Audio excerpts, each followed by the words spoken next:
कमलायतलोचन लोकपते विजयी भव वेङ्कटशैलपते सचतुर्मुख षण्मुख पञ्चमुख प्रमुखाखिल दैवतमौलिमने शरणागत वत्सल सारनिधे परिपालय मां वृषशैलपते अतिवेलतया तव दुर्विषहै अनुवेल कृदै प्रपराध सदैः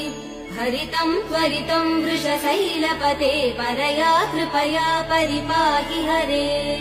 अधिवेङ्कटशैलमुदारमते जनताभिमतादिकदानरतात् परदेवदया गदितान् निगमैः कमलादयितान् परं कलये कलवेणुरवा वसगोपवधू शतकोटिवृतात् स्मरकोटिसमात् प्रतिवल्लविकाभिमदात्सु कदा